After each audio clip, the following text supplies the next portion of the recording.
Olá, pessoal. Boa noite para todo mundo. Sejam todos bem-vindos. Deixa eu só ajustar aqui o áudio. Sejam todos muito bem-vindos.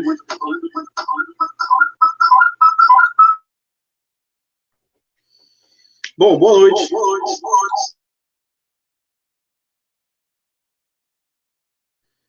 Pronto, estava dando interferência aqui no computador. Pessoal, sejam todos bem-vindos. Boa noite. Está começando mais uma live. Quero já pedir para vocês a compreensão e desde já desculpa pelo atraso, né? Eu estava finalizando alguns detalhes aqui, mas nós já vamos começar a nossa live. Eu entendo se você não puder ficar até o final, afinal nós já estamos começando, que são 9h20 da noite, 20 minutos de atraso, e eu sei que tem muita gente que dorme cedo, né? Tem muita gente que se recolhe cedo, e em respeito a essas pessoas, eu vou entender se você não puder ficar até o final, mas fica tranquilo que essa live vai ficar gravada, e você vai poder acessá-la depois com mais calma, você vai poder assistir. Tá certo? Deve estar entrando mais pessoas por aí. Deixa eu ver quem já está por aqui online. Deixa eu ver se já tem alguém aqui. Alguém já comentou alguma coisa. Tem 2 pessoas online.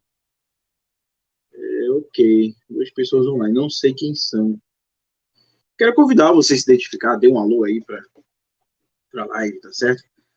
Compartilhe essa live com seus amigos, com seus parentes, com seus vizinhos, de um modo geral, para que essas pessoas elas tenham acesso à palavra de Deus, né? Então, hoje nós vamos dar continuidade ao livro de Atos dos Apóstolos, hoje no capítulo 19, né, que é a continuação, obviamente, do capítulo 18 que nós demos na quinta-feira passada. Foi uma live muito proveitosa, né, tiveram alguns acontecimentos aí bem marcantes, né, da história da igreja primitiva, e nós vamos dar continuidade no capítulo 19. Só lembrando, pessoal, que o livro de Atos dos Apóstolos, ele possui 28 capítulos, né, narrados e descritos pelo evangelista Lucas, né, que era chamado de o médico amado, ele que é o autor do livro de Atos dos Apóstolos, não só de Atos dos Apóstolos, mas também do Evangelho segundo Lucas, né? Então ele foi um grande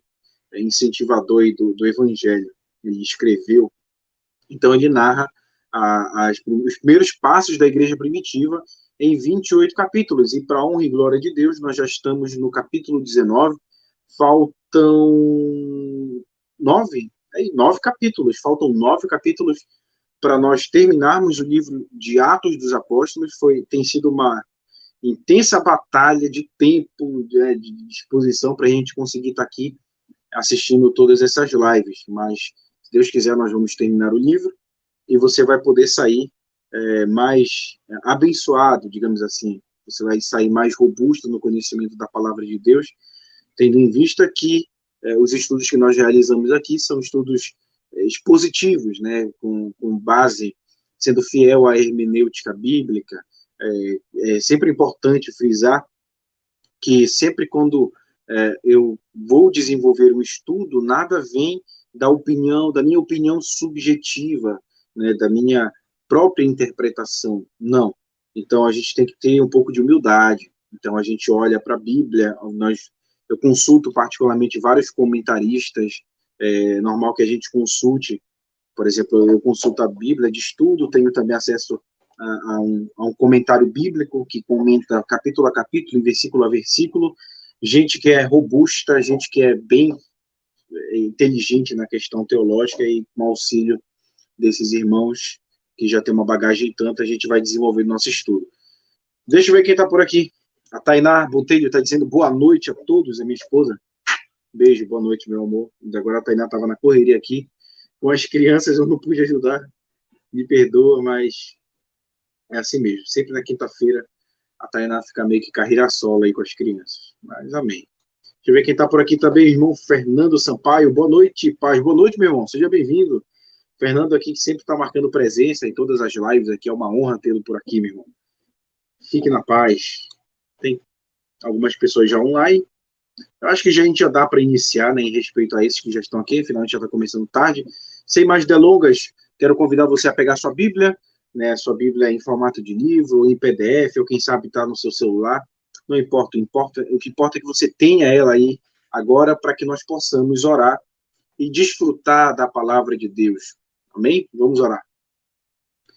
Senhor, meu Deus e meu Pai, quero te agradecer nessa noite pela tua misericórdia, pela tua bondade. Quero que o Senhor tome lugar, tome espaço nesse estudo, que não seja apenas um estudo seco da tua palavra, mas que seja de fato um estudo que venha nos abençoar, a vivificar o nosso espírito, para que nós possamos termos cristãos mais convictos da nossa fé. Abençoa o estudo, abre o entendimento e abra o nosso coração para a semente do teu evangelho, que ela germine, que ela frutifique, que ela dê evidências da salvação. Eu te agradeço, em nome de Jesus. Amém. Amém, pessoal. Pega a sua Bíblia. Sempre antes, né, de nós iniciarmos o capítulo propriamente dito, é normal que nós façamos uma breve recapitulação do que aconteceu no capítulo anterior. E no capítulo anterior, nós vimos aí no capítulo 18, né, Paulo, ele chega na famosa cidade de Corinto. Corinto era uma cidade muito próxima de Atenas, era um importante centro também filosófico, né, e ali em Corinto, Paulo, ele passa por algumas situações, né, e ele encontra também um homem chamado Apolo. Aliás, ele não encontra um homem chamado Apolo, perdão. Né? O capítulo 18 ele retrata o final da segunda viagem missionária de Paulo e o início da terceira viagem. E sendo que no finalzinho do capítulo aparece um homem, um judeu, que era chamado Apolo, e ele foi um homem muito inteligente. Logo ele ganhou a percepção dos irmãos da igreja, né, de Priscila, de Áquila, que o capítulo termina tendo Apolo sendo enviado para Corinto para dar continuidade ao trabalho que Paulo já havia iniciado tempos atrás. Então, Apolo, ele era extremamente erudito, mas ele foi humilde o suficiente para sentar na cadeirinha, na escolinha dominical de Priscila e Áquila para aprender os fundamentos da fé. Ele foi aprender sobre Jesus, a ressurreição, a descida do Espírito Santo, e ele então dá continuidade a esse trabalho de Paulo. E aí o capítulo 19 começa, não sei se vocês lembram, mas no capítulo 18 o apóstolo Paulo inicia a sua terceira viagem missionária, e sempre inicia lá de Antioquia da Síria, e ele sai de Antioquia da Síria, passa por Tarso, vai para Listra, Derbe, Icônio, então ele pega uma estrada, e o capítulo 19 começa dizendo que ele vai para a cidade de Éfeso. Então pega a sua Bíblia e vamos ler a partir do verso 1. Deixa eu só botar aqui o slide. Os milagres de Éfeso, no capítulo 19. Vamos para o texto. Aliás, sempre esqueço dessa parte. Antes da gente iniciar o texto, eu fiz aqui um breve roteiro. Nós temos 4 principais acontecimentos desse capítulo. O primeiro principal acontecimento é Paulo em Éfeso, que narra do versículo 1 até o versículo 10. Os filhos de Seva, né? Os filhos de Seva, vocês vão saber quem é, do verso 11 ao verso 20. Paulo envia Timóteo e Erasto para a Macedônia e o tumulto em Éfeso. Uma grande confusão se instala naquela cidade. Mas vamos para o texto. E sucedeu que, enquanto Apolo estava em Corinto, Paulo, tendo passado por todas as regiões superiores, chegou a Éfeso e, achando ali alguns discípulos, disse-lhes: Recebestes vós já o Espírito Santo quando crestes? E eles disseram-lhe: Nós nem ainda ouvimos que haja o Espírito Santo. Perguntou-lhes então: Em que sois batizados então? E eles disseram: No batismo de João. Olha que interessante aqui, pessoal. O capítulo 19 já começa com o apóstolo Paulo chegando em Éfeso, e lá ele encontra um certo grupo de homens ali que são chamados de discípulos, né? Mas o que é curioso é que o apóstolo Paulo, ele fala com esses homens, né, como se eles não fossem, na verdade, conhecedores da doutrina de Jesus, da ressurreição, da descida do Espírito. Então, mas por que eles foram chamados de discípulos, né? E essa primeira parte aqui já nos traz uma certa aplicação da nossa vida. É que esses homens, muito provavelmente, eles eram do mesmo grupo de Apolo. Lembra quem era Apolo? Apolo era aquele cara erudito que provavelmente ele era um judeu que não conhecia os atos de Jesus. Ele sabia apenas do batismo de João Batista, né?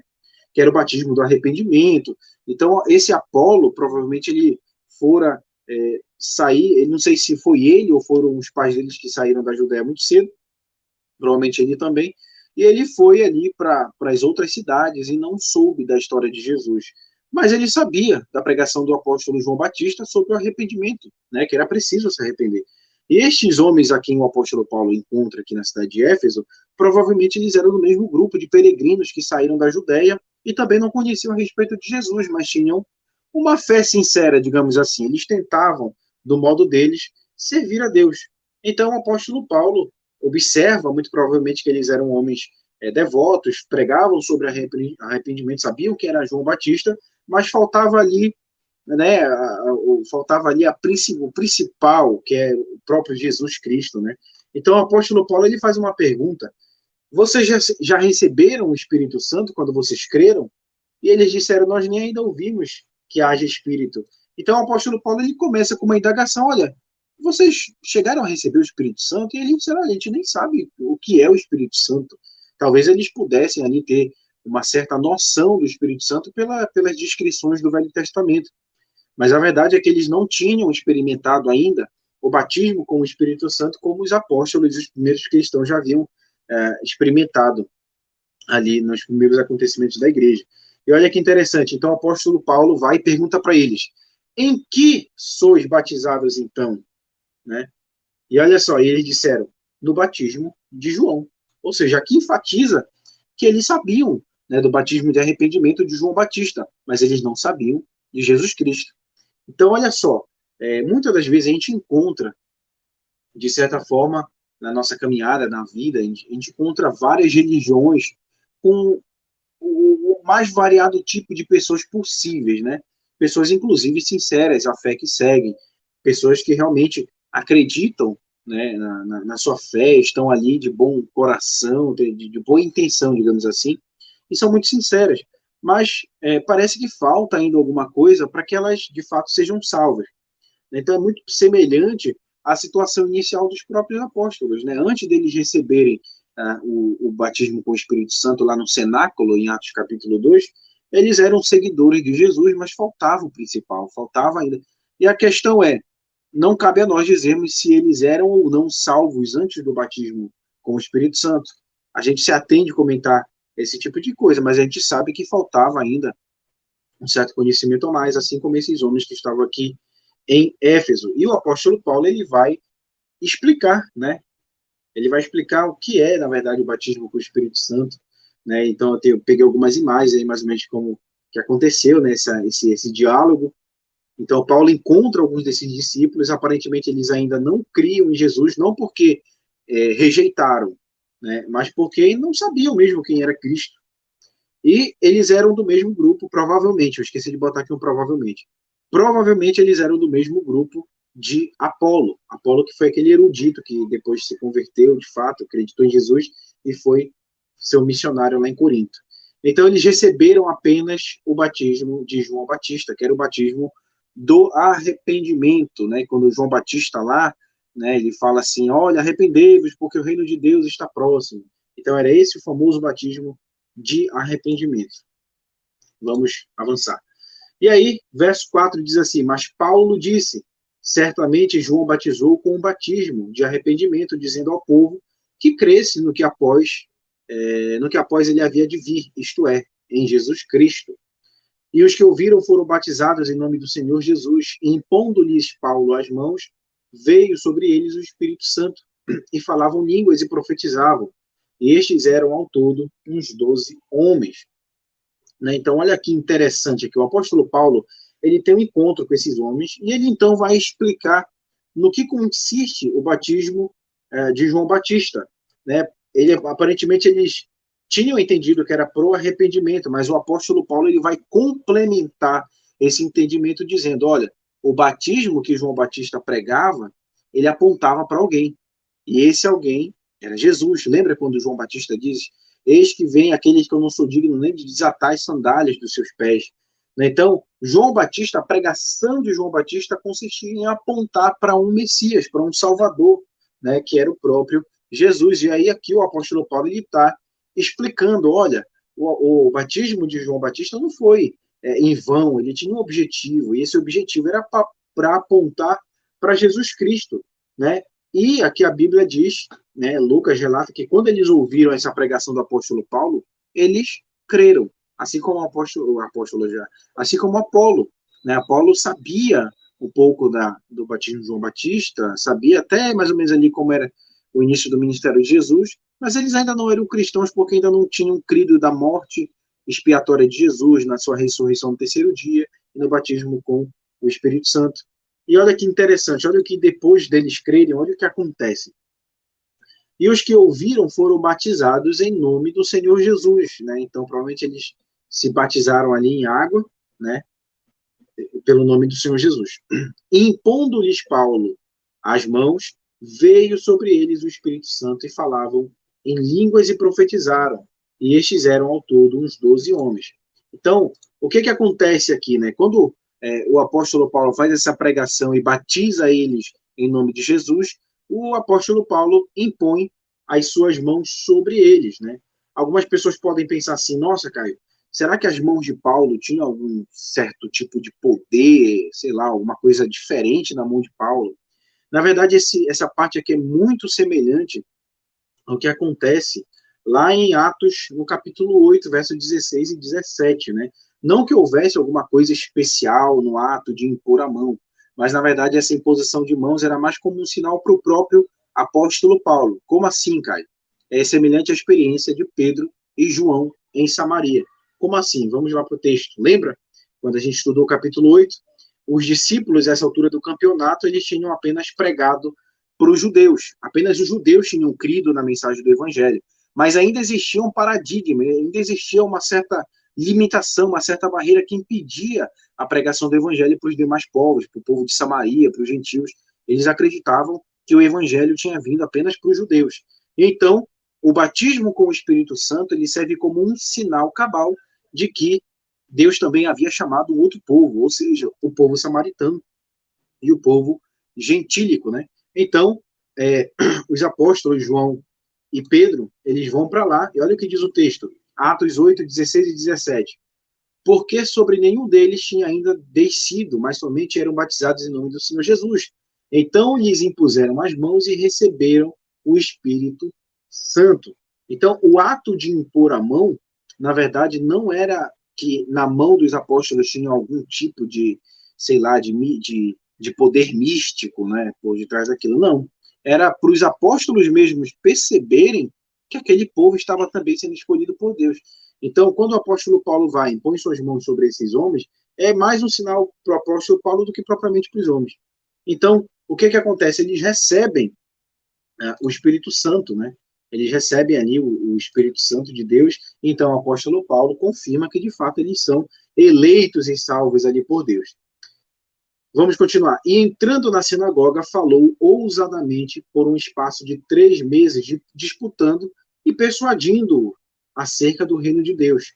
Né? Então, olha só, o apóstolo Paulo vai lá de novo para uma sinagoga, como a gente viu nos outros capítulos, é de praxe o apóstolo Paulo chegar numa cidade, a primeira coisa que ele faz é procurar uma sinagoga. Por quê? Porque primeiro ele prega para os judeus, depois ele prega para os gentios, salvo alguns casos, como por exemplo foi lá em Filipo, né, quando ele encontra a Lídia, não tinha sinagoga ali, então ele vai para onde? Ele vai para a beira do rio, encontra ali algumas mulheres, Lídia se converte, e a casa de Lídia que vira, na verdade, o epicentro do evangelho naquela cidade. Mas isso foi uma exceção, ele só fez isso porque lá não tinha sinagoga, mas aqui na cidade de Éfeso tinha, então é o primeiro lugar que ele vai, como o script que ele sempre pratica, é ir para uma sinagoga.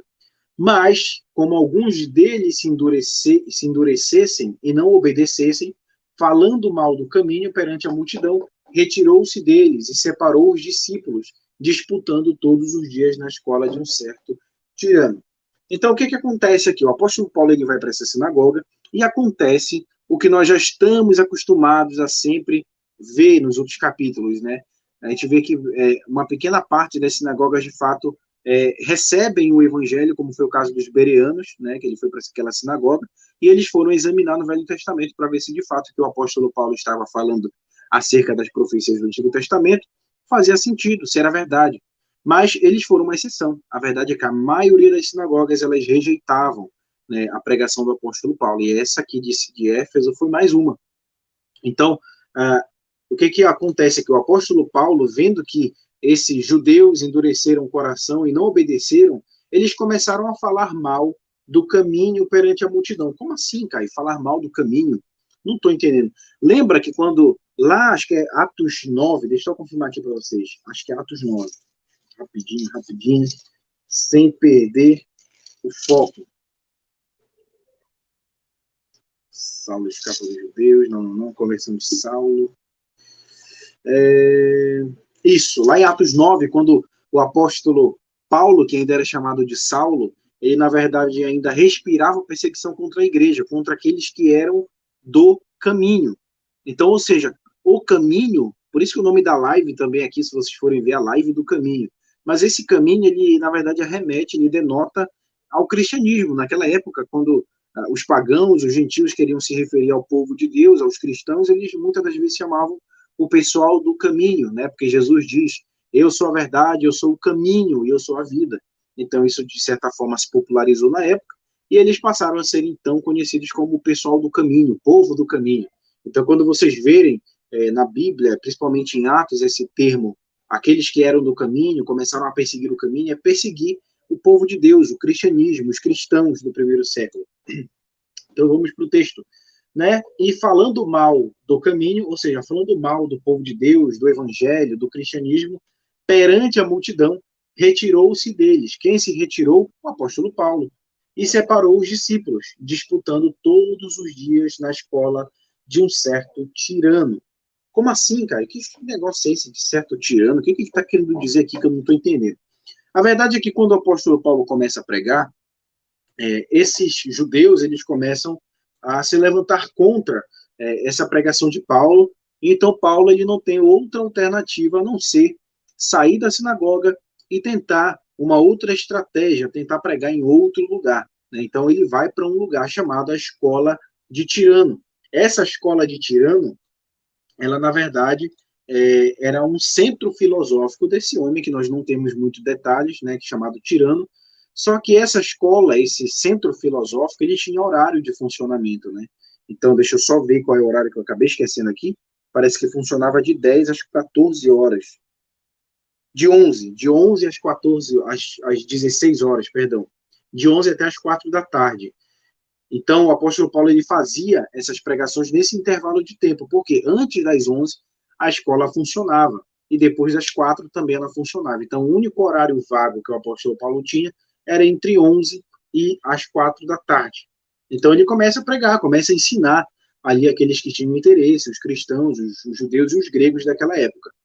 E durou essa rotina do apóstolo Paulo por um espaço de 2 anos, ou seja, ele ficou muito tempo ali ensinando os primeiros cristãos, né, botando a sã doutrina ali. Ele ficou por cerca de 2 anos. Então aqui a gente tem uma evidência de que a pregação, né, e o ministério do apóstolo Paulo, as suas viagens missionárias, elas não foram assim, né, do dia para a noite, né, não aconteceram assim num espaço de tempo pequeno, né, então foi ali durante um espaço de tempo chamado, que a gente pode dizer anos até. Então aqui dá mais ou menos uma ideia disso.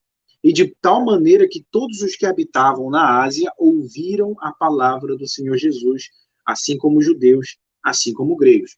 Então, o apóstolo Paulo ele fica por 2 anos ali pregando em Éfeso, e essa pregação, né, do apóstolo Paulo, esse ensino esmerado por cerca de 2 anos do apóstolo Paulo, resulta numa coisa. Ali de Éfeso saíram outras igrejas, como a igreja de Laodiceia, né, provavelmente a igreja ali de Éfeso foi um epicentro ali da propagação do evangelho. Éfeso era um centro comercial muito próspero, né? Era uma cidade portuária, ficava ali à beira do mar. Então tinha rotas tanto por terra quanto pelo mar.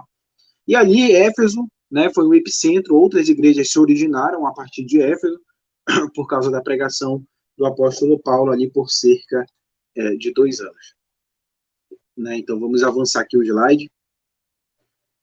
Bom, breve resumo, alguns se endureceram a pregação de Paulo na sinagoga, porém, esses poucos que endureceram exerceram influência nos demais da multidão. Então, Paulo se afasta e passa a ensinar na escola de Tirano. Verso 11. E Deus, pelas mãos de Paulo, fazia maravilhas extraordinárias, de sorte que até os lenços e aventais se levavam do seu corpo aos enfermos, e as enfermidades fugiam deles, e os espíritos malignos saíam. Esse aqui é um ponto, pessoal, um pouquinho complicado da gente entender. Muitas igrejas, muitas pessoas hoje ainda acreditam que, por exemplo, existe algum tipo de virtude, de poder em certos tipos de materiais, como, por exemplo, lenços ungidos, rosas ungidas, esse tipo de coisa. É muito comum a gente ver algumas campanhas sendo realizadas nas igrejas modernas, né? A gente vê até, sem querer ser antiético, mas eu vou apenas fazer analogias para ver se a gente entende. Existe, por exemplo, algumas igrejas neopentecostais que têm alguns ditos apóstolos, né, que se autoproclamam apóstolos, aonde eles, ali no ato da pregação, suando, eles passam aquele lencinho no suor e jogam para a multidão, e a galera acredita que aquilo ali, de certa forma, vai curar as enfermidades, vai curar qualquer tipo de doença. Então, isso não é de hoje, isso é muito antigo. Mas não que Deus aprove esse tipo de coisa. Na verdade, Deus não aprova esse tipo de coisa. Mas como é que a gente concilia isso? É que Deus ele é tão misericordioso que ele, de certa forma, até faz os milagres, mesmo com essas atitudes erradas das pessoas, né? Acreditar que existe algum tipo de poder nesses materiais. A verdade é que não existe, né? Mas Deus, eu vejo como um ato de misericórdia para com essas pessoas, né? Então ali elas eram curadas, e aí demônios saíam dos seus entes queridos, né? E aí, dentro desse cenário, surge, na verdade, um acontecimento que é muito conhecido, né? Verso 13, vamos ler o verso 13. E alguns dos exorcistas judeus ambulantes tentavam invocar o nome do Senhor Jesus sobre os que tinham espíritos malignos, dizendo: Esconjuro-vos por Jesus a quem Paulo prega. Os que faziam isto eram 7 filhos de Seva, judeu, principal dos sacerdotes. Respondendo, porém, o espírito maligno disse: Conheço a Jesus e bem sei quem é Paulo. Mas vós, quem sois? E saltando neles o homem que tinha um espírito maligno e assenhorando-se de todos, pôde mais do que eles, de tal maneira que nus e feridos fugiram daquela cidade. Eita, Caio, mas o que acontece aqui? Jesus, acontece aqui um certo embate, eu não entendi direito. Bom, a verdade é que naquela época existia uma prática muito comum. Existia um certo grupo de judeus que eram considerados como exorcistas, né? Isso é uma prática muito antiga do mundo antigo, né? Os judeus eles tinham essas práticas e esse grupo de exorcistas de judeus eles foram para tentar expulsar um demônio, para tentar expulsar ali um espírito maligno que assolava o homem, né? Eles estavam ali perambulando e tentavam invocar o nome de Jesus sobre os que tinham espíritos malignos, dizendo: Esconjuro-vos por Jesus a quem Paulo prega. Então, olha só, né, estes homens eles não conheciam a Jesus, a verdade é essa. Tanto é que eles falam, né, esconjuro-vos em nome de Jesus a quem Paulo prega. Então, isso denota que, de fato, eles não conheciam a Jesus, mas eles acreditavam que por detrás do nome de Jesus havia algum tipo de poder místico, né? Eles acreditavam que pelo simples proferir do nome de Jesus, eles iriam ter êxito ali na expulsão desses demônios. Então isso é muito comum também nos dias de hoje, por exemplo, alguns tipos de práticas, como por exemplo, alguém falou tal coisa que não me agradou e a pessoa vai dizer, está amarrado, né? Não, em nome de Jesus, está amarrado, está destruído, né? Então, não, tem alguns certos tipos de frases de efeito que as pessoas usam como uma espécie de amuleto, né? Então isso é muito comum, sempre existiu e continua existindo até os dias atuais. Mas a verdade é que aqui a gente pode até tirar uma aplicação para a nossa vida. É que o nome de Jesus por si só, né? Ele não serve como um amuleto, como algo que vai te trazer algum tipo de benefício ou te livrar de algum tipo de malefício também. A verdade é que o nome de Jesus ser usado por alguém que não o conhece não tem nenhum tipo de funcionalidade, digamos assim. O nome de Jesus ele só pode ser usado por aqueles que, de fato, o conhecem, né? Então, os apóstolos, eles expulsavam demônios usando o nome de Jesus, mas para isso eles tinham que ter intimidade com Cristo, eles tinham um relacionamento, e esses homens acreditavam que o nome de Jesus era apenas um amuleto, que o ato de abrir a boca e falar Jesus já iria surtir algum tipo de efeito ali. E a verdade é que eles estavam redondamente enganados e perceberam isso da pior forma possível. Olha o que acontece. E os que faziam isso eram 7 filhos de Seva, judeu principal dos sacerdotes. Respondendo, porém, o espírito maligno, disse: Conheço a Jesus, e bem sei quem é Paulo, mas vós, quem sois? Então, ali o espírito maligno até debocha, né, desses homens. Ele diz: Olha, eu conheço Paulo, eu conheço Jesus, mas vocês, quem são vocês? Né? Então, de certa forma, eles debocham, eles sabem que aqueles homens, pelo fato de não conhecerem a Cristo, não podem usar o nome de Jesus e ter qualquer tipo de êxito na expulsão. Então, olha o que acontece. E saltando neles o homem que tinha um espírito maligno, e assenhorando-se de todos, pôde mais do que eles, e de tal maneira que fugiram daquela casa, nus e feridos, né? Olha só a vergonha que eles passaram. Em outras traduções, né, diz assim, diz assim, verso 16, e possuído do espírito maligno, saltou sobre eles, dominando a todos, e de tal modo prevaleceu contra eles.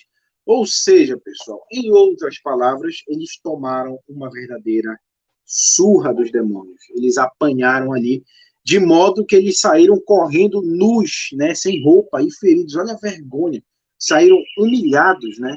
Então, isso bem grave, né, de acontecer, porque eles acreditavam que eles, usando o nome de Jesus, eles iriam ter algum tipo de êxito ali, mas na verdade eles não chegaram a ter êxito nenhum. Pelo contrário, o demônio até debochou deles. Então a gente pode tomar uma certa aplicabilidade na nossa vida de que não basta apenas dizer que crê em Jesus e que conhece Jesus, é preciso ter um relacionamento intrínseco com Cristo, né?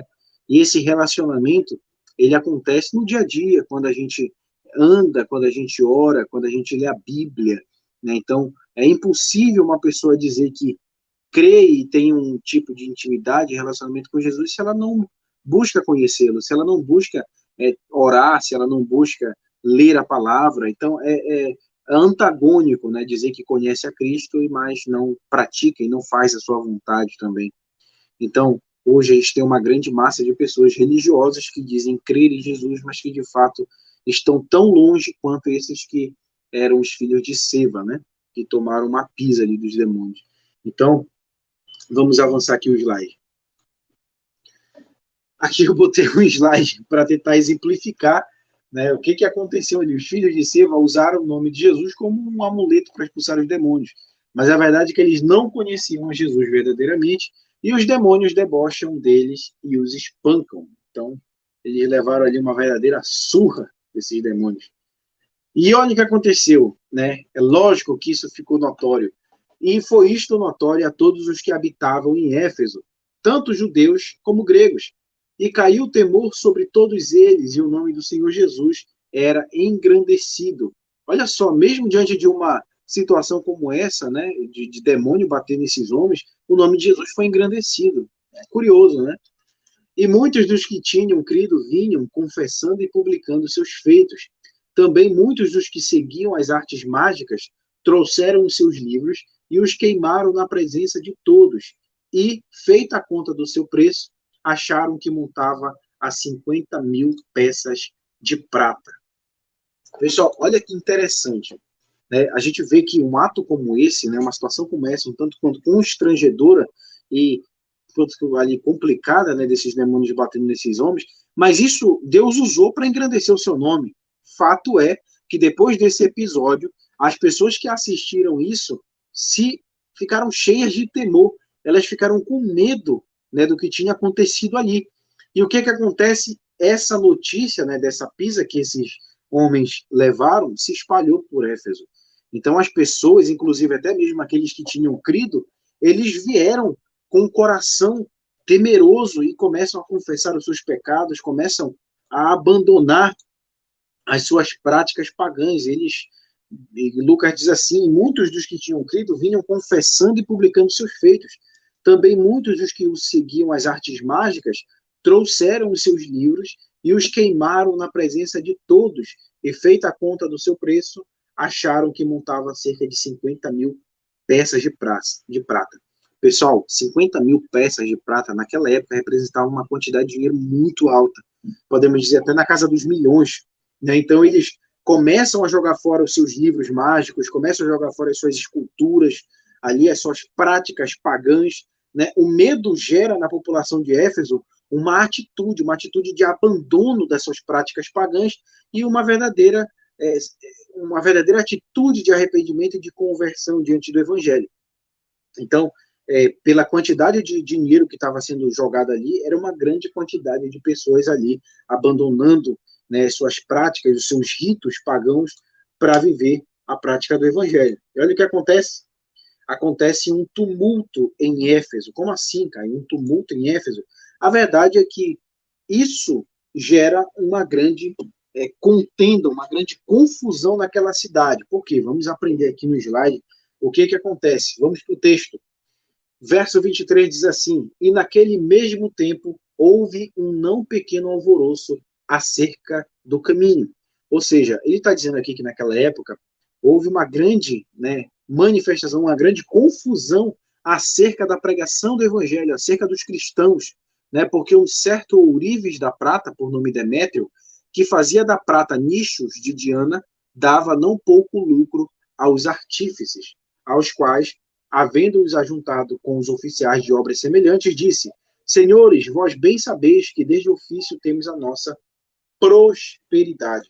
O que acontece aqui, pessoal? Quando esse pessoal começa a abandonar suas práticas pagãs e começa a jogar fora os seus livros, começa a jogar fora as suas imagens, começa a, de fato, abandonar todas essas práticas pagãs, existe um certo grupo de homens que começam a sentir no bolso esse abandono em massa das práticas pagãs, né? E um desses grupos que começam a sentir financeiramente os impactos do cristianismo em Éfeso foram os famosos ourives, né? Eles eram escultores de imagens, estátuas da deusa Diana, né? Diana, para quem não sabe, ela também é chamada no grego de Artemis, né? A Artemis dos Efésios, né? Essa deusa Diana, ela era uma divindade que ela era muito conhecida não só em Éfeso, mas em todas as outras regiões da Ásia, né? Então ela era uma divindade muito adorada naquela época. E quando as pessoas começam a abandonar as suas divindades, as suas práticas pagãs, é óbvio que o negócio desse homem chamado Demétrio começa a ter um impacto financeiro, né? As pessoas param de comprar as suas estátuas, param de comprar as imagens da deusa Diana, e ele começa a sentir o impacto da crise, né? Ele começa a pregação do evangelho torna o negócio de Demétrio menos procurado, digamos assim. Ele começa a sentir então os impactos do evangelho. E esses homens, né? Esse homem Demétrios, ele fazia parte de um grupo, né? De outros artífices, de outros ourives que tinham também o mesmo nicho ou nichos parecidos, né? Que eram voltados ali para religião. Como por exemplo, vamos fazer uma analogia para a gente entender melhor. Eu moro aqui em Belém do Pará, e aqui em Belém do Pará tem uma festa que acontece todo ano, em outubro, né, que é chamado de Círio de Nazaré. O Círio de Nazaré, ele movimenta muito a economia do Pará. Por quê? Porque vêm pessoas de vários estados, pessoas inclusive de outros países, para viver essa festa religiosa aqui em Belém do Pará. Então, muito da economia do Pará e de algumas pessoas gira em torno dessa festa, como, por exemplo, aqueles que, sei lá, vendem imagens, aqueles que fazem pulseiras, aqueles que vendem aqueles barquinhos de isopor, ali quando vai acontecendo o Círio de Nazaré. Então, a venda, inclusive, de comidas típicas aumenta. Né? Então, a gente vê que em torno de uma divindade, de uma prática religiosa, existem várias pessoas que dependem daquilo. E imagina, Demétrio dependia da deusa Diana e do consumo das pessoas. E quando essas pessoas começam a se converter em massa, essas práticas pagãs começam a cair. Então esse homem ele começa a ficar revoltado, ele começa a sentir um impacto no seu próprio bolso por causa da pregação do evangelho. Então é mais ou menos essa a ideia. Né? Então esse homem chamado Demétrio, ele conclama outros artífices, outros ourives, para que eles façam então um certo rebuliço, uma certa revolta contra a pregação do evangelho. Então eles se ajuntaram com os oficiais de obras semelhantes e disse: Senhores, vós bem sabeis que deste ofício temos a nossa prosperidade. Ou seja, eles se reúnem ali, eles fazem um certo tipo de manifesto contra esse tipo de pregação, né? E olha o que acontece. Vamos lá para o texto. Verso 26. E bem vedes e ouvis que não só em Éfeso, mas até em quase em toda a Ásia, este Paulo tem convencido e afastado uma grande multidão, dizendo que não são deuses os que se fazem com as mãos. Então, ele começa de certa forma, ali desenvolver um discurso para tentar convencer aqueles outros artífices ou aqueles outros artesãos que também dependiam da deusa Diana. E não somente há o perigo de que a nossa profissão caia em descrédito, mas também de que o próprio templo da grande deusa Diana seja estimado em nada, vindo a ser destruída e majestade daquela que toda a Ásia, o mundo veneram. E ouvindo-o, encheram-se de ira e clamaram dizendo, grande é a Diana dos Efésios. Então, olha só o que acontece. Eles conseguem, então, fazer uma manifestação contra a pregação do evangelho. Então, eles são o lado oposto da moeda, né? Se por um lado aqueles que escutam do evangelho se arrependem e mudam de vida, esses não estão dispostos a abandonarem as suas vidas porque dependem das suas divindades, né? Então a única saída que eles têm é lutar contra a pregação do evangelho, né? Então eles conclamam uma grande manifestação. E eu peguei uma imagem da internet para mostrar para vocês como que era mais ou menos a imagem dessa deusa Diana, que também era chamada de Diana de grandes seios, né? Vocês conseguem ver aí, na altura do tórax da Diana, várias protuberâncias, né? Que, na verdade, representam seios, né? Então, era mais ou menos assim a imagem, né? Peguei uma imagem da internet, uma imagem ali mais ou menos como que era esse tipo esse tipo de imagem que o Demetrius fazia, né? E eu pego alguns dados interessantes aqui dessa deusa, né, chamada Diana ou Artemis.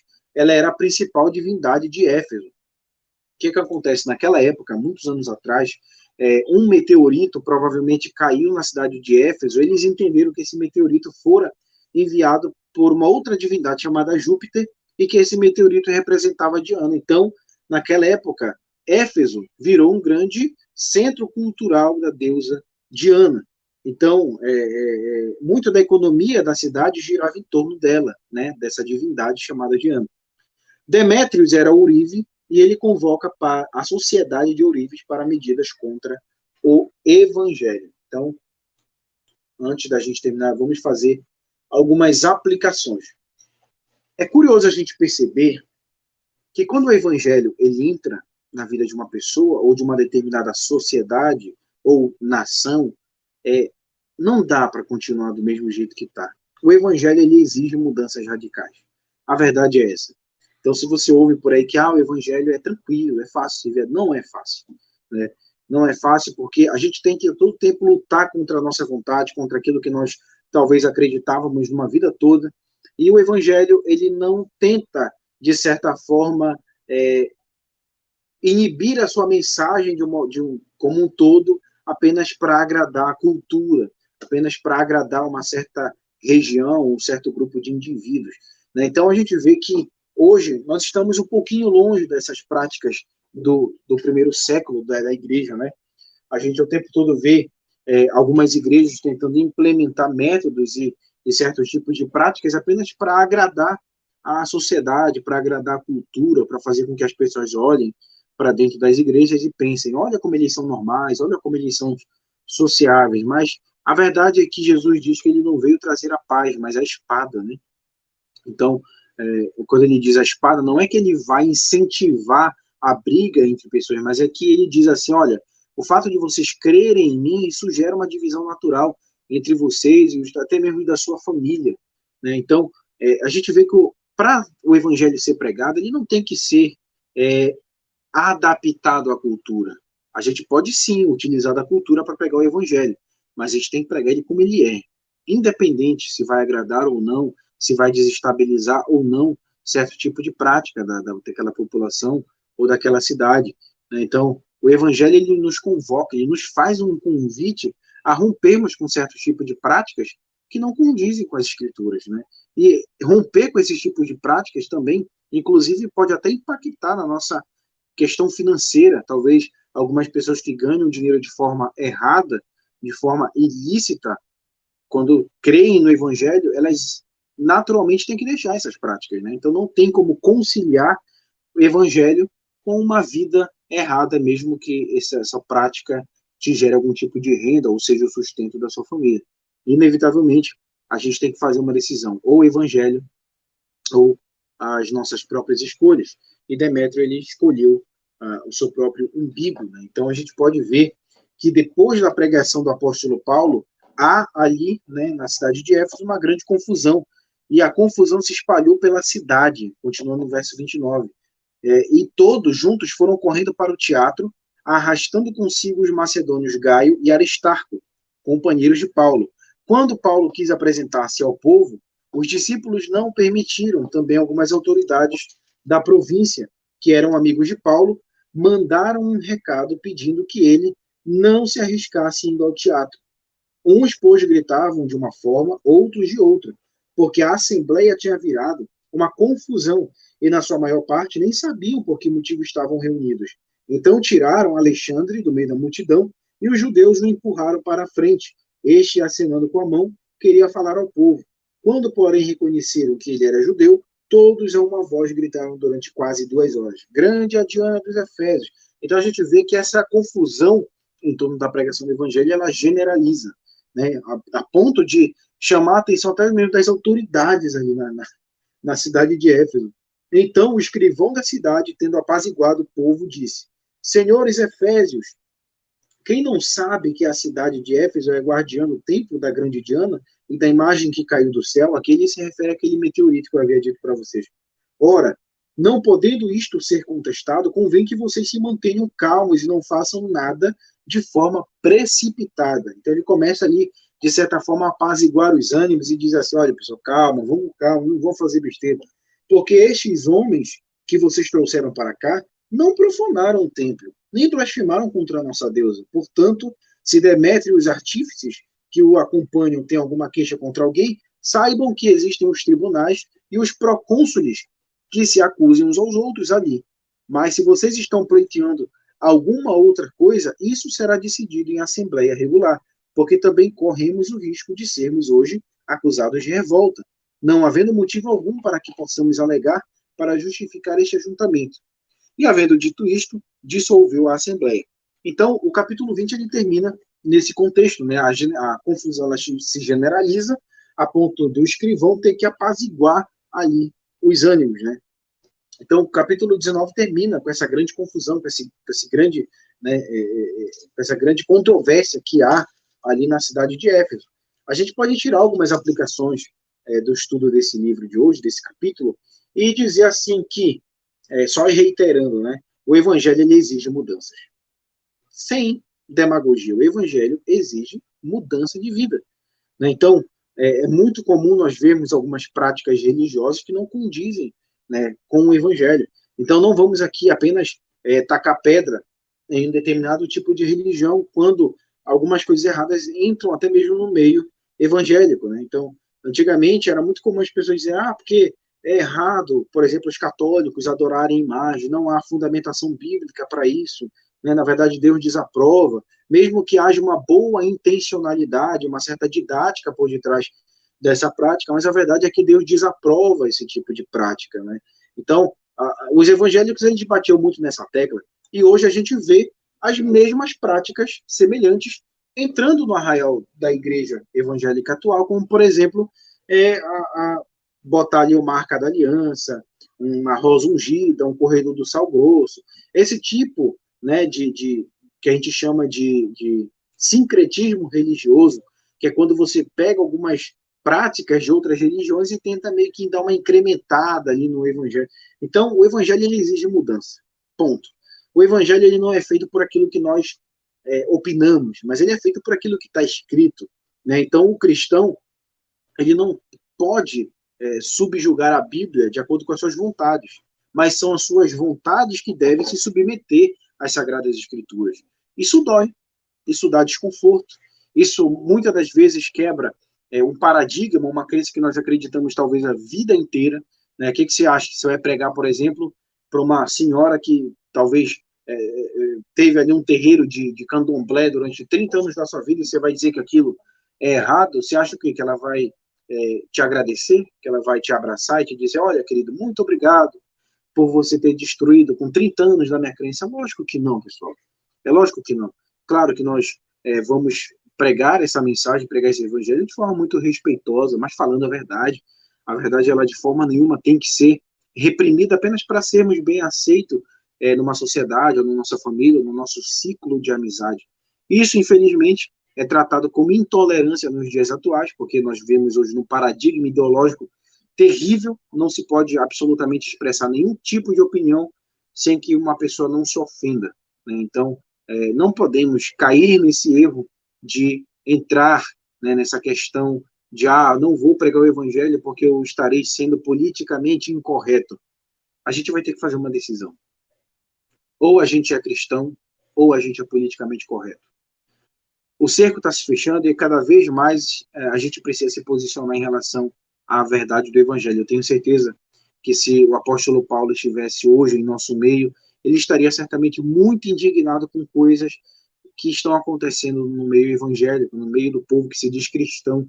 A gente precisa, na verdade, voltar à sã doutrina, voltar às sagradas escrituras e começar a examinar o que de fato a Bíblia diz, né? E começar a pregar essa mensagem para que as pessoas entendam que não há nenhum outro caminho a não ser Jesus Cristo, aquele que morreu na cruz, né? Então, as pessoas elas estão ávidas em busca de uma filosofia, de uma divindade, de uma ideologia que as satisfaça, né? Como o próprio apóstolo Paulo diz lá em 2 Timóteo, capítulo 4:3, ou é 3:4, não me lembro agora, que tem até aqui no banner, olha o que diz a Bíblia, né? Olha só, 2 Timóteo, capítulo 4, verso 3, o apóstolo Paulo diz assim, porque virá tempo em que não suportarão a sã doutrina, mas tendo comichão nos ouvidos, amontoarão para si doutores conforme as suas próprias concupiscências. Em outras palavras, pessoal, o que o apóstolo Paulo está dizendo aqui para Timóteo é, Timóteo, vai vir um tempo muito difícil. Um tempo tão difícil que as pessoas elas não irão querer ouvir o evangelho, não vão querer saber da sã doutrina, da doutrina sadia, mas elas vão sentir um incômodo naquilo que elas estão escutando, ou seja, na pregação do evangelho, e, em detrimento disso, elas vão buscar mestres e filósofos e coaches que falem que falem exatamente aquilo que elas querem ouvir, né? Então é mais fácil elas adaptarem o evangelho para que esse evangelho agrade seus ouvidos do que elas se submeterem de fato a essa doutrina. Então, o apóstolo Paulo, ele, na verdade, resume muito bem o que acontece, né, nos dias atuais. Mas nós somos conclamados a defender essa verdade. Ainda que nós sejamos ameaçados, ainda que nós sejamos ameaçados nos nossos empregos, na nossa reputação, até mesmo com a nossa vida, né? Eu sei que isso tudo, às vezes, parece muito assustador, parece muito radical, mas é assim que o evangelho tem que ser visto, com radicalidade. Não que nós sejamos aqueles radicais que as pessoas automaticamente já pensam que são extremistas, né, islâmicos. Não, não é isso. A radicalidade que eu estou falando aqui é na fidelidade em guardar o evangelho. Então não há no meio termo. Ou você defende as escrituras ou você não defende. Ou você é cristão ou você não é. Não existe essa questão, eu sou mais ou menos cristão. Não. Ou você é ou você não é. E nós todos somos chamados a lutar pela verdade do evangelho. Assim como o apóstolo Paulo lutou em cada sinagoga que ele foi, em cada cidade que ele pregou o evangelho, ele lutou pela verdade do evangelho. E esse era um pensamento difundido por todos os cristãos daquela época, a ponto do próprio meio-irmão de Jesus, Judas, dizer lá no verso 3, né, que a Judas só tem um capítulo, ele diz assim, amados, procurando eu escrever-vos com toda a diligência acerca da salvação comum, tive por necessidade escrever-vos e exortar-vos a batalhar pela fé que uma vez foi dada aos santos. Então, olha só o que ele diz aqui. Em outras palavras, queridos, lutem pelo evangelho. Lutem por essa verdade, porque essa verdade ela vai ser atacada, ela vai ser ridicularizada, ela vai ser posta em descrédito, mas aqueles que amam a sã doutrina, aqueles que amam de fato a Bíblia, eles devem lutar por essa verdade, eles devem lutar. E isso não tem sido pregado nas igrejas, né? Então as pessoas pensam assim, para que a gente vai entrar em confusão? Vamos apenas orar, né? Como se o fato de orar né, estivesse livre e separado da questão também de orar e também lutar pela verdade do Evangelho. Não se separam, né? Isso é um ofício, né, que nós devemos cumprir, não um ou o outro, mas devemos cumprir todos esses ofícios. Então, finalizamos aqui o capítulo 19, até tiramos algumas aplicações extras aqui, né, mas eu espero que vocês tenham sido abençoados com esse estudo. Então, vamos passar para os nossos pedidos de oração, né? Esse é o momento em que você pode fazer o seu pedido de oração. Você pode, talvez, orar por uma pessoa, alguma causa na justiça, talvez por alguma enfermidade que você esteja enfrentando. Eu não sei, mas é hora que você pode escrever aqui nos comentários o seu pedido de oração. Nós vamos continuar orando pela Maria Moacir, que é a mãe da Elisete, que está com câncer, vamos continuar orando por ela. Se vocês têm algum pedido de oração, por favor, coloquem aqui nos comentários. Vamos ver quem está por aqui. Deixa eu ver quem já passou por aqui. A Tainá passou por aqui dando boa noite. Fernando Sampaio, meu irmão. A tia Sandra, beijo, tia, no seu coração. A irmã Ana Guedes, a paz, amados, a paz, minha irmã. O professor Valdemar, boa noite, irmãos, graça e paz. Quanto tempo, professor? Satisfação em tê-lo por aqui novamente. Minha mãe, acho que acabou agora a reunião dela, boa noite, graça e paz. Amém. Hoje deu menos gente na nossa live, até porque começou bem mais tarde, né? Foram 20 minutos de atraso, mas, enfim, foram questões externas mesmo. Acabei chegando mais tarde do trabalho. Hoje foi um dia bem puxado e acabei meio que não tendo muito tempo para desenvolver o estudo, e eu, na verdade, desenvolvi até quase antes de começar a live. Por isso que demorou um pouco. Então é isso, pessoal. Muito obrigado. Deixa eu ver quem comentou aqui. A irmã Guedes está dizendo: a palavra de Deus diz que devemos orar uns pelos outros, portanto, continuo pedindo vossas orações pelo meu irmão Antônio Passos, que encontra-se internado na UPA da Sacramento. Graças a Deus, apresentando grandes melhoras. Tudo para a glória de Deus. É verdade, minha irmã. Vamos orar pelo irmão Antônio Passos, né, que está internado na UPA lá da Sacramento, né, uma situação um pouquinho complicada, parece que ele está com uma pneumonia, não é isso? Me corrija se eu estiver errado, uma pneumonia que foi para uma situação bem, bem complicada, mas parece que está melhorando, graças a Deus. Igualmente, irmão, amém. Queridos, vamos orar? Vamos para o nosso momento de oração. Até agora nós temos o pedido da irmã Ana Guedes, pelo seu irmão Antônio Passos, que está internado. Vamos continuar orando pela Maria Moacir. Eu, particularmente, também quero pedir oração aqui, eu, Caio, pelo meu ministério, pela minha família, né? Graças a Deus, Deus tem nos abençoado bastante. Muito trabalho, mas também Deus tem nos abençoado muito, muito mesmo. O irmão Fernando Sampaio, oremos pelo resgate da sã doutrina nas igrejas. Vamos orar por isso, pertinente. A irmã Ana Guedes está dizendo que é anemia, isso, não é nem pneumonia, é anemia, né, que está com anemia muito grave. Então vamos orar, pessoal. Quero convidar você a orar, feche seus olhos onde você estiver e vamos orar por essas pessoas, em nome de Jesus. Pai querido, Pai amado, quero te agradecer por esse estudo, quero te agradecer pela tua bondade, pela tua misericórdia.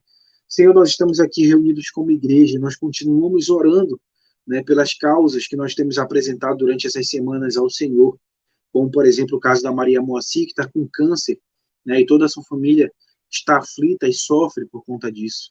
Senhor, o Senhor é o dono de tudo que há no mundo, o Senhor é o dono da saúde, né, o Senhor detém todo o poder.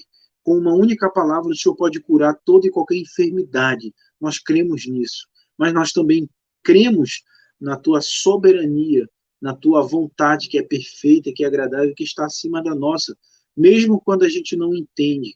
Então, nós queremos confiar no Senhor. Derrama, Senhor, o Espírito Santo sobre cada um dos meus irmãos que estão aqui nessa live, que eles possam, de fato, vir a testemunhar uma fé vibrante para essa sociedade cada vez mais corrupta e caída no pecado. Pai, eu quero te agradecer e continuar orando pela vida do Antônio Passos, que é o irmão da Ana Guedes, que está com uma anemia, ainda continua internado, já apresentou melhoras, mas nós queremos ainda continuar orando para que o Senhor continue operando, né, esse milagre, essa melhora, tendo em vista que a família saiu tão recentemente de uma perda, que foi da irmã Ana Célia, que já passou pelo Senhor, mas o Senhor é o dono das nossas vontades, que prevaleça a tua vontade e não a nossa. Nós queremos orar, como bem sugeriu o irmão Fernando, que nós oremos pela sã doutrina, que o Senhor levante homens e mulheres que defendam a sã doutrina, continue levantando cristãos verdadeiros que testemunhem a respeito da sua fé para a sociedade, no seu local de trabalho, na sua família, que nós possamos ver, na verdade, a propagação cada vez mais eficaz do teu evangelho para essa sociedade, pois o poder não está em nós, mas está na tua palavra, que é viva, que é como uma espada de dois gumes. Nós queremos te agradecer, Senhor. Abençoa a nossa vida, abençoa o nosso ministério, a nossa casa, a nossa família. Dê para a gente uma noite de sono tranquilo, se assim for da tua vontade, e um resto de semana abençoado.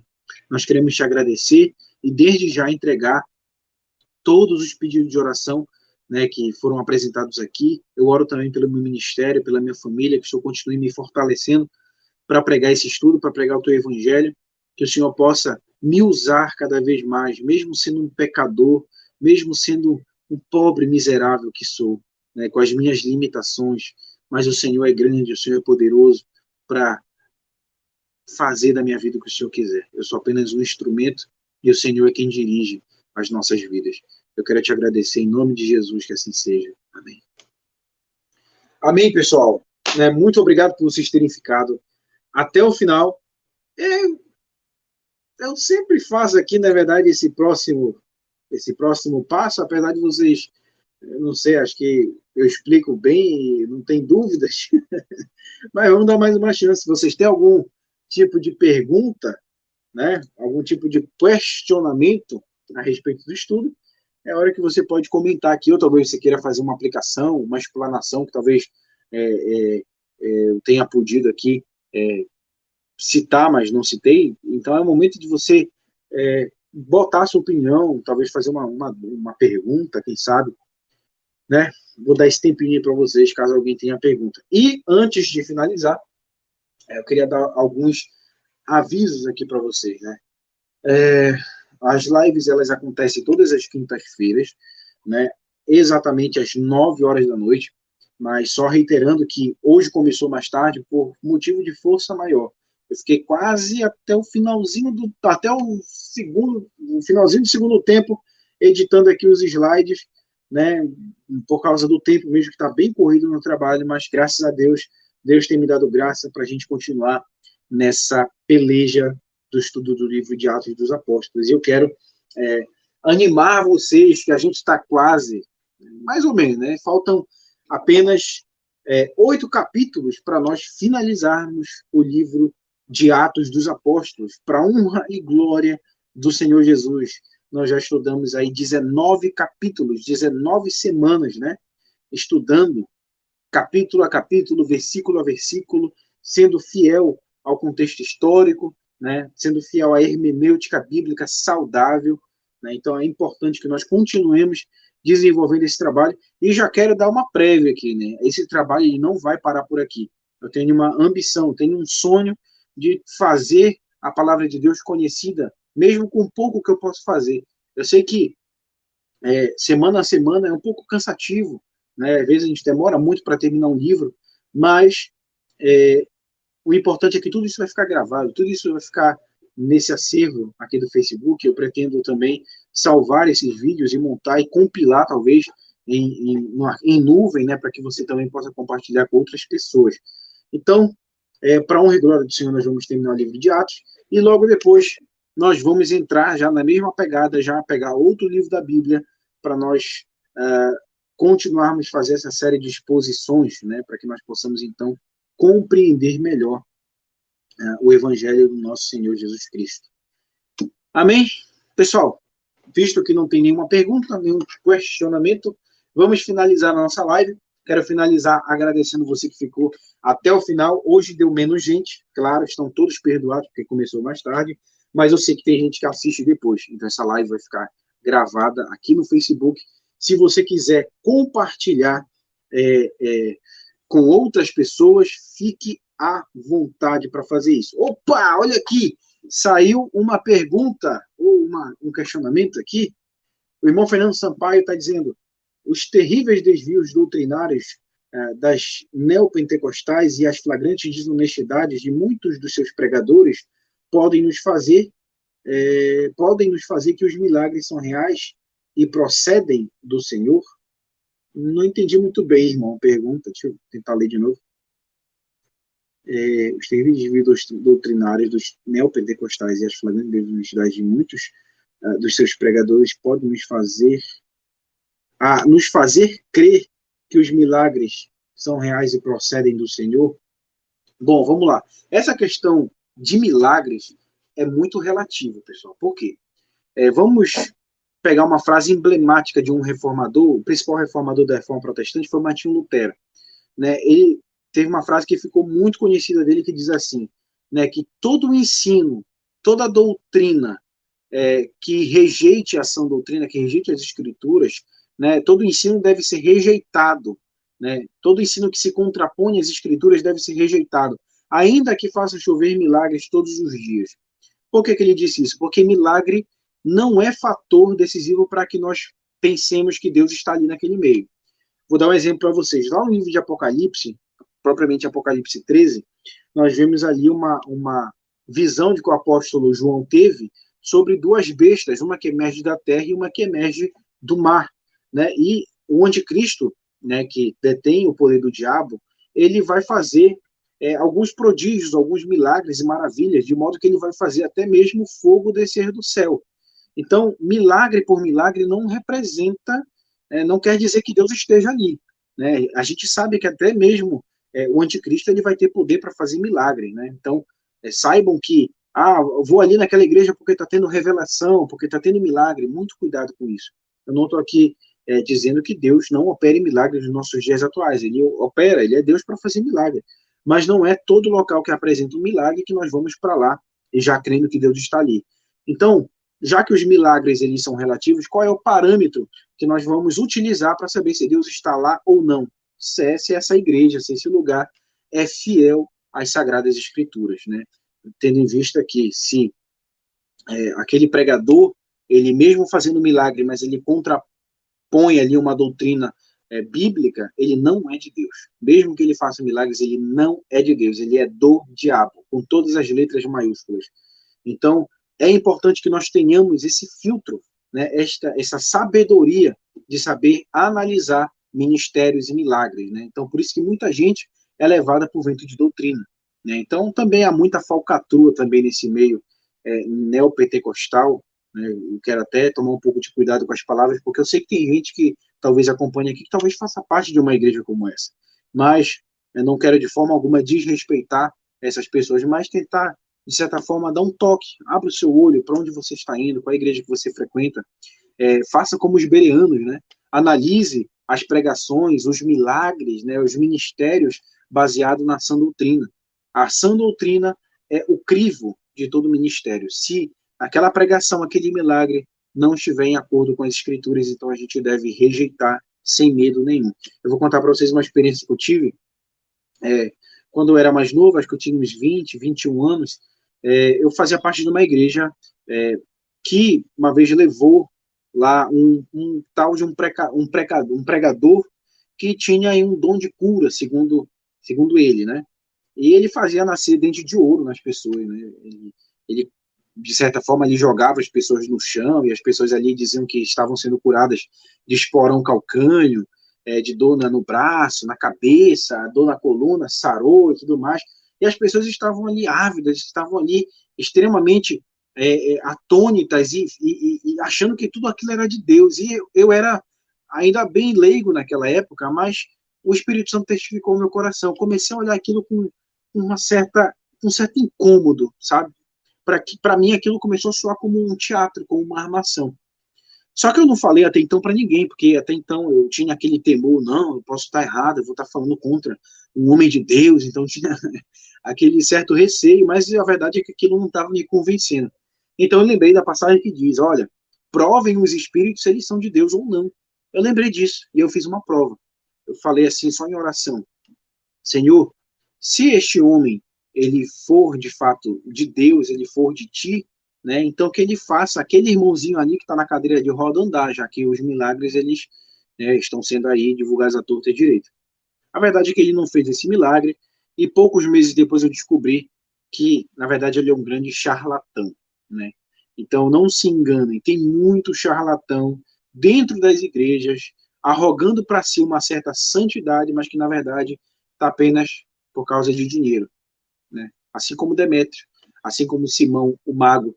Então, muito cuidado com alguém que aparece dizendo que é de Deus. Não é que você vá rejeitar todos, mas tenha um pé atrás, analise a pregação pela Bíblia, analise a revelação pela Bíblia, analise a letra da música pela Bíblia. A Bíblia, ela é o parâmetro para a gente analisar tudo à nossa volta. Isso não é revolta, isso não é rebeldia, isso não é soberba, isso se chama cautela. Tá certo? Espero que eu tenha respondido a pergunta. Boa sua explicação. Amém. Que bom que então está respondido. Então, já que não temos mais perguntas, eu quero agradecer você que ficou aqui até o final dessa live. Que você seja abençoado nesse dia de hoje. E se Deus quiser, na próxima quinta-feira, nós estaremos aqui reunidos novamente, tá bom? Compartilhe essa live com alguém da sua família, com algum amigo, para que ele possa conhecer a Bíblia, tá bom? Fique com Deus, beijo no coração e até a próxima quinta-feira. Tchau.